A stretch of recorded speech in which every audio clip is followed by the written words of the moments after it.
नमस्कार, मैं हूं अक्षिता मौर्य। आइए रुक करते हैं फटाफट खबरों की ओर। बॉलीवुड और पंजाबी गायक अभिनेता दिलजीत दोसांझ इन दिनों दिल्ली में कॉन्सर्ट कर रहे हैं। अपने कॉन्सर्ट के बीच उन्होंने भाजपा के राष्ट्रीय प्रवक्ता जयवीर शेरगिल से उनके आवास पर मुलाकात की। इस दौरान भाजपा नेता ने दिलजीत दोसांझ का अपने आवास पर शानदार स्वागत किया।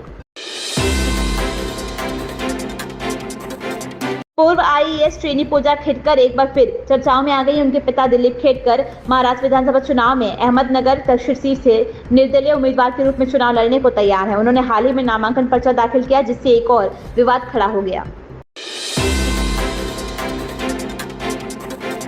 राजधानी में पुलिस हिरासत में व्यापारी की मौत के बाद सीएम योगी आदित्यनाथ पीड़ित परिवार से मिले। उन्होंने परिवार को 10 लाख की आर्थिक मदद दी, साथ ही बच्चों को शिक्षा फ्री और सरकारी योजनाओं का लाभ मिलने का आश्वासन दिया।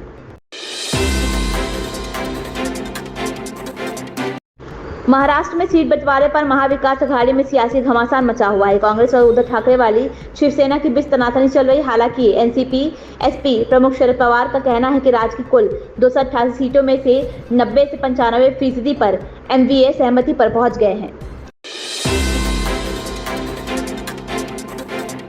राजधानी लखनऊ में 2 दिन पहले पुलिस हिरासत में व्यापारी की मौत हो गई थी। इस पर सोमवार को डिप्टी सीएम ब्रजेश पाठक ने दुख जताया। उन्होंने कहा कि यह घटना दुर्भाग्यपूर्ण है। सरकार ने इसे काफी गंभीरता से लिया। पूरे मामले की गहनता से जांच की जाएगी।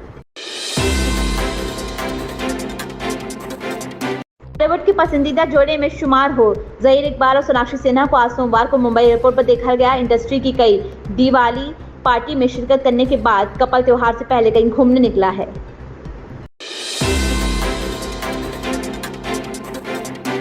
पार्टी के प्रदेश प्रवक्ता मुकुंद किर्दत ने कहा कि आप राष्ट्रीय स्तर पर इंडिया ब्लॉक का हिस्सा हैं और भाजपा को हराने में अपने सदस्य दलों की सहायता करेंगे, इसीलिए आप महाराष्ट्र में 2024 का विधानसभा चुनाव नहीं लड़ेंगी।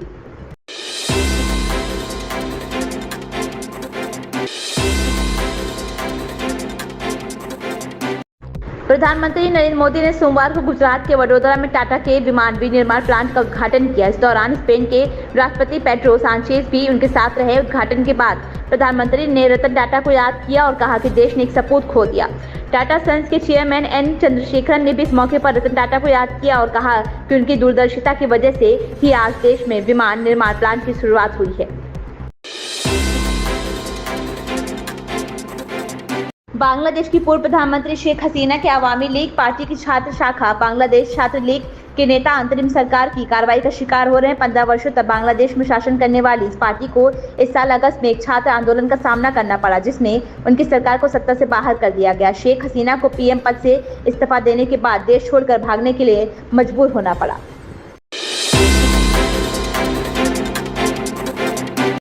स्पेन के राष्ट्रपति पेड्रो साnchez 3 दिवसीय दौरे पर सोमवार की सुबह गुजरात के वडोदरा पहुंचे।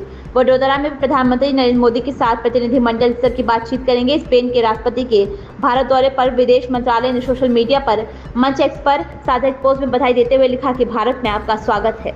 इन खबरों में बस इतना ही। बने रहिए हमारे साथ।